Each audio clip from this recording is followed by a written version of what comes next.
conclusion. Now we observe and form some conclusion. So here inductive thinking is reasoning. It is a reasoning process. So both are going to be reasoning process. But here the reason will be based on an observation. So from the observation, we will draw a general conclusion.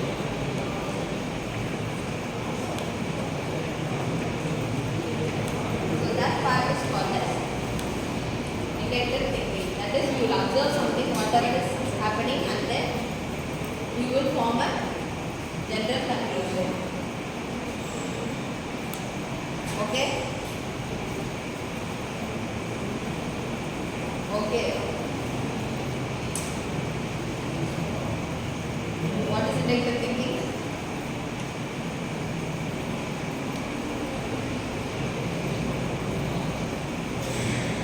What is inductive thinking? General. So from specific observations, you will form a general conclusion. So this is going to be bottom-up approach. So this is bottom-up approach. So you have many observations and then you will form a conclusion. Can you give any examples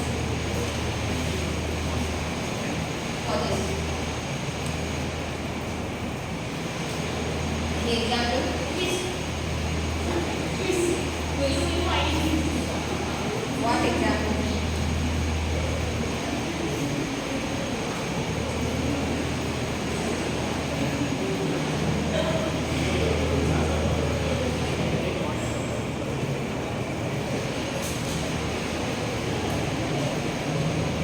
So you will be solving puzzle. So in a puzzle, we take specific keys and then combine together and form a overall output. So that can be example.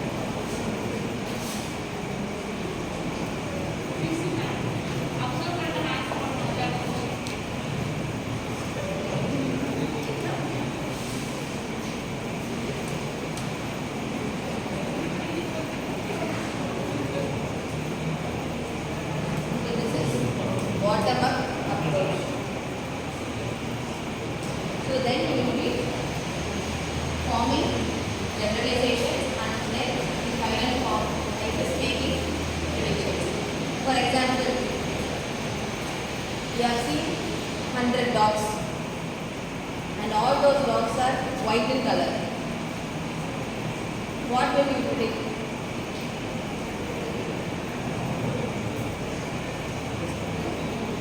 Okay, don't take dogs, take swans.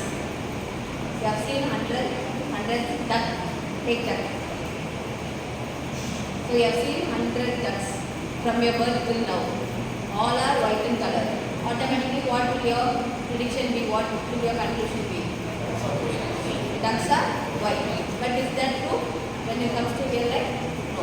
So that is your specific observation. Your specific observation is you have seen 100 ducks which are white in color. But it is not needed that must be a truth.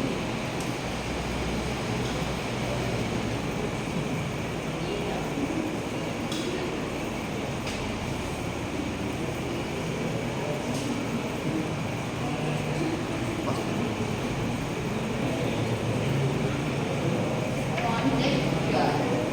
So this is the testable expression that is not yet proved. So whatever observations you make. So here for example you have 100 ducks are white in color. This is the testable expression that we have made. So that is called as conjecture, which is not proven yet. You understand what is conjecture? A testable expression that is not proven. If it is proven, it is a thinking, that scientific thinking that is followed. For example, to make this false, you should give a counter example.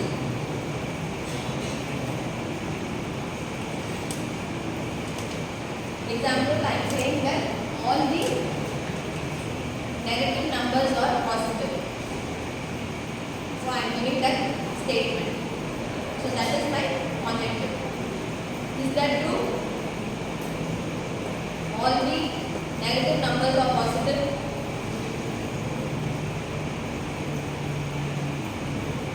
Sorry, all the non-negative numbers are positive. I am giving a statement that all the non-negative numbers are positive.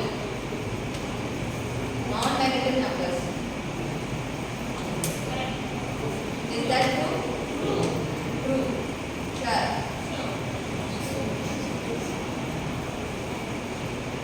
True.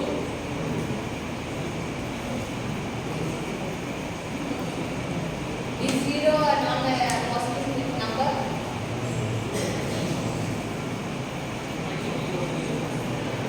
But it is taken as positive.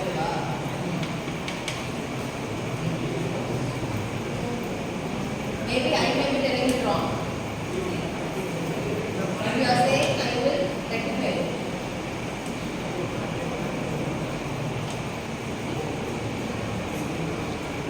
0 is a positive number. So to mention, if you are mentioning -0, it is a negative number.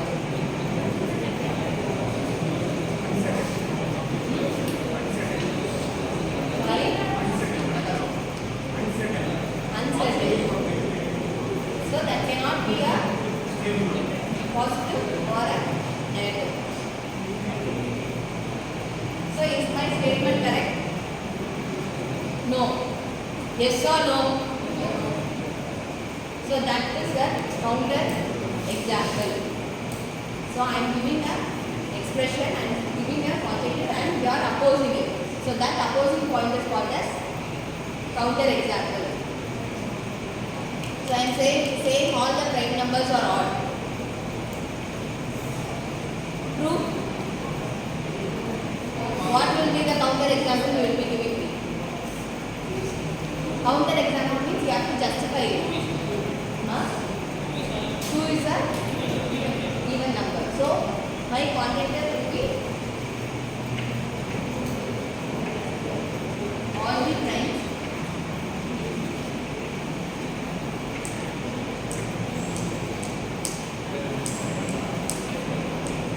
numbers are odd. And the counter example will be 2 is a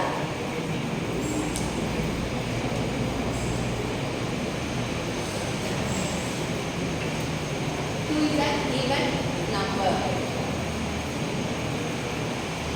Understood? So when it comes to inductive thinking, it is on particular perspective. I will be observing many things, and from the observation, from the specific patterns, I will draw a general conclusion.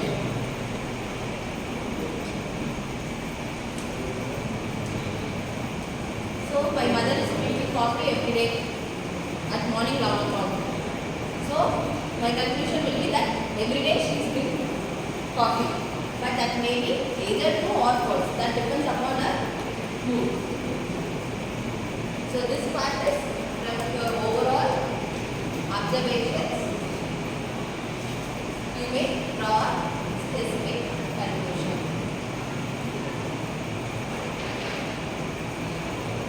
And it is going to be a bottom-up approach. So in inductive thinking, if you have found some observations, you have made some patterns, you have analyzed some patterns and its observation, that will be, if it is not proven, that is called as conjecture.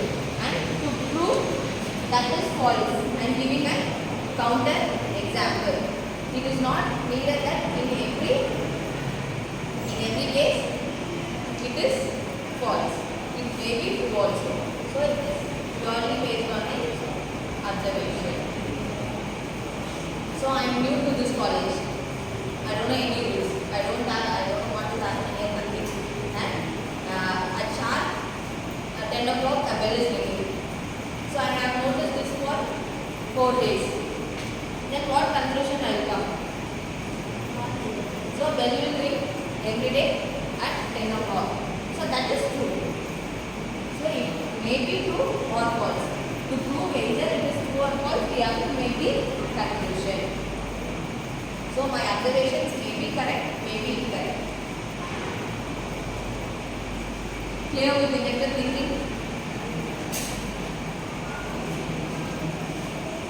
Clear. Any doubts? Sure. Clear, clear. If you have any doubt, open up and ask.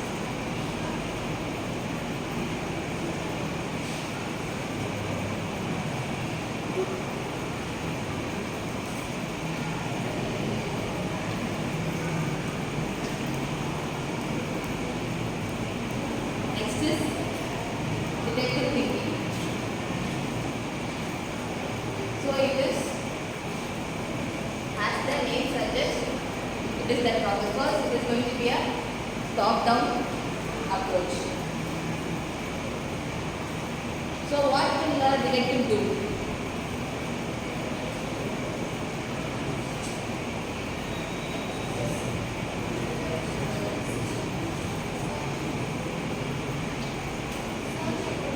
Search about evidence. Search about evidence. Yes. So this is fully based on logic.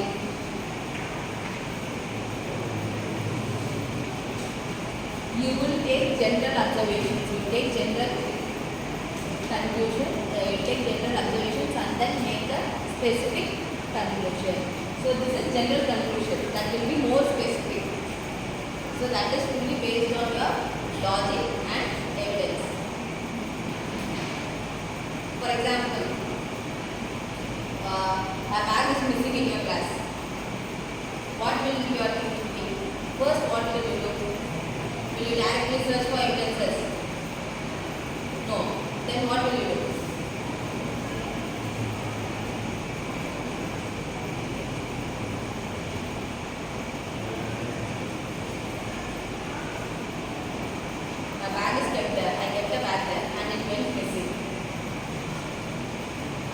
Directly I go for evidences and take the fingerprints. Will I do that? What will I do? Ask others. So in my mind, I will ask. So this, no one has entered the class also. Only who stayed in the class is there. Then my mind will automatically go where? Someone inside the class has two. That may be false or true. That we don't know. But in your place, what will you think?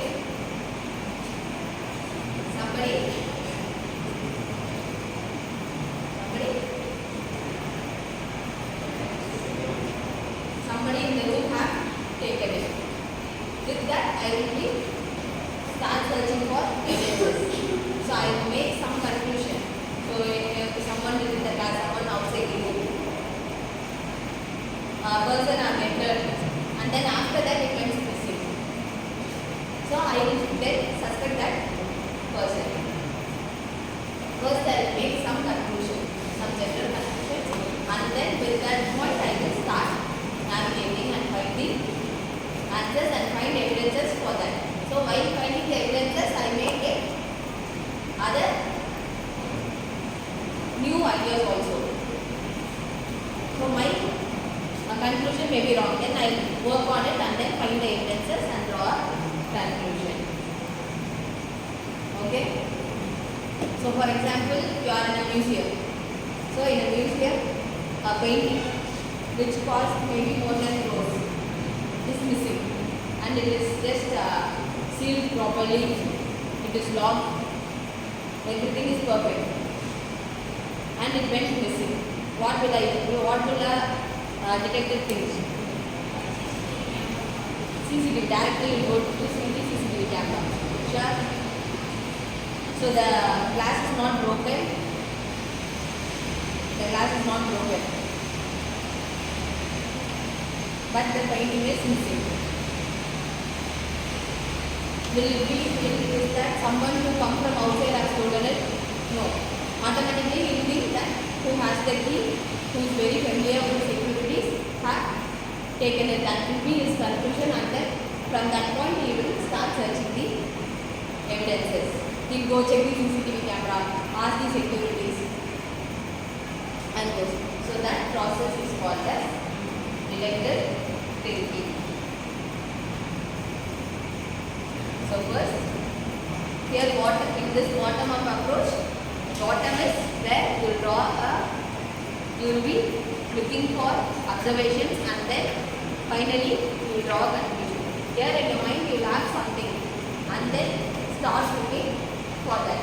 If it is wrong, a new evidence will have come. From that evidence you will start working with it. So that is deductive thinking. So this is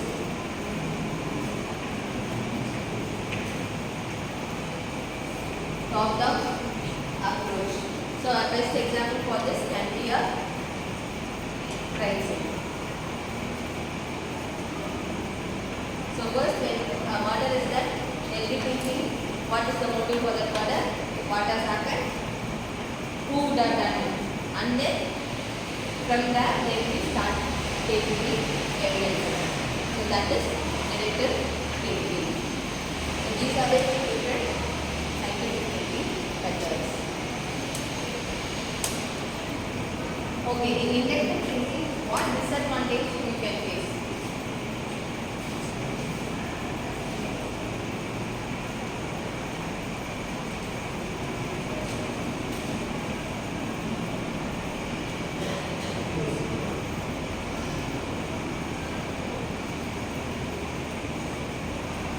So here we may have many false positives.